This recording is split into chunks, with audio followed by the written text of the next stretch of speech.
Welcome back to T24 podcast by Bumi Odolaja, which caters for various aspects of your life. As a single or someone in a relationship that you're hoping that would lead to marriage, or even if you're a married person, it also caters for you.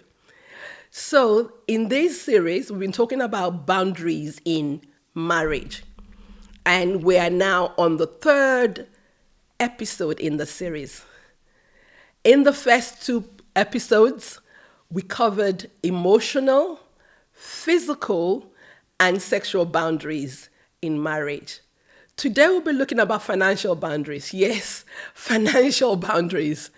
From my experience of counseling married couples, one thing I've heard over and over again, especially, or should I say mostly, from women is financial boundaries and financial security for them. Sometimes for those women, this might be at a time when maybe they're on maternity leave and then their husband has now become the main or the only breadwinner. And then the woman is having to rely more on the husband for a financial freedom or independence, I should say. Okay. And what some of these women have said to me in the counseling room is that the man then uses that as a way of controlling them or a form of power over them. Let's look at financial boundaries closely. Financial boundaries, this is a practical expectations you would have of your spouse in relation to financial interactions and activities.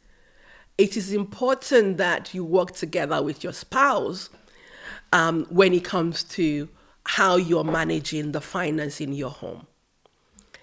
It doesn't matter if you have joint bank account or you have individual joint accounts. It is a case of I earned it, I spend it.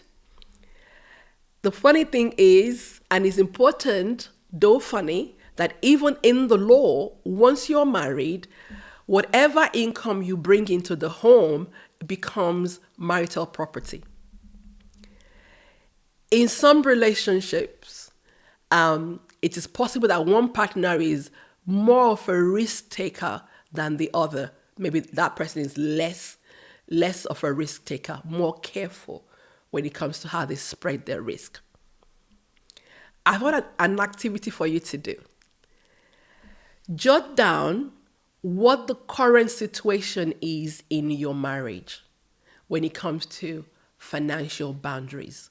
Just jot down what the situation. Please remember, I'm asking you to just jot down your feelings, your perspective. It's not about criticizing your spouse.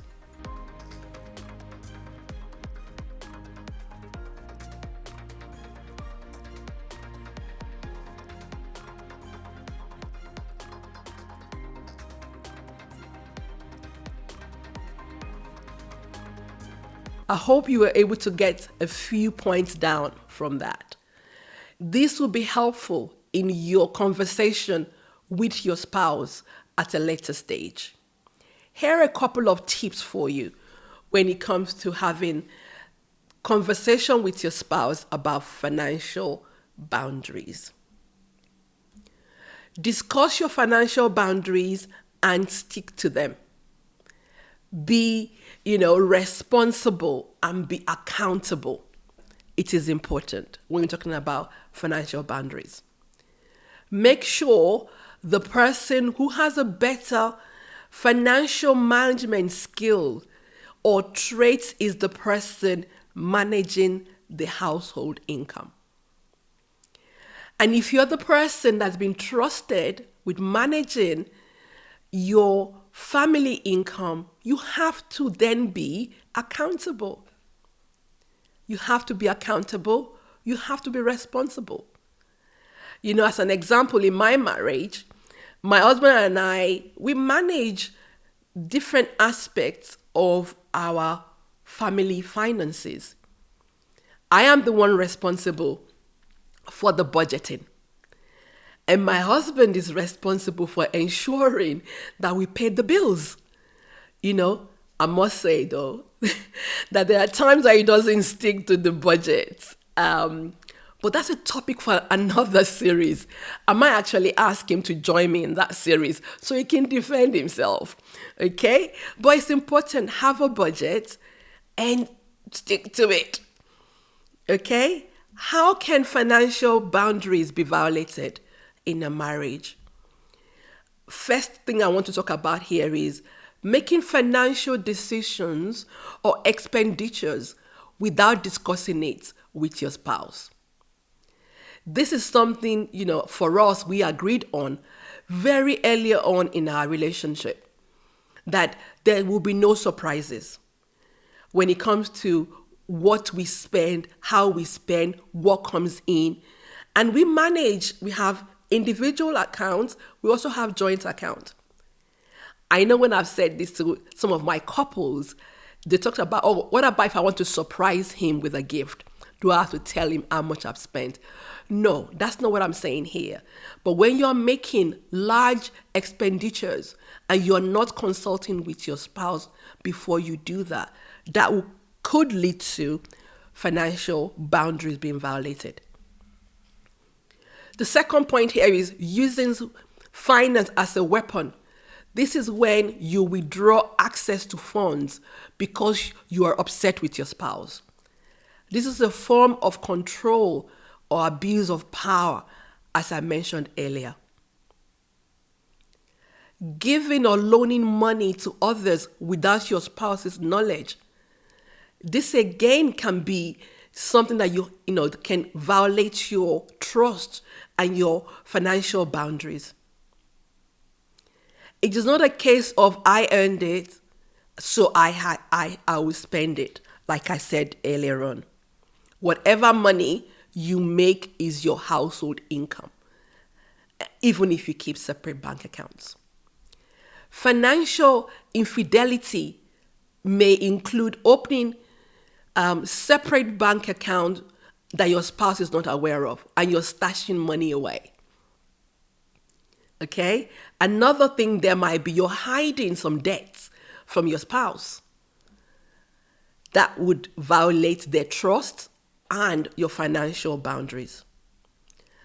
Now let's look at some scriptures to talk about our responsibility when it comes to financial boundaries. Proverbs 27:23 says, "Be vigilant over your resources."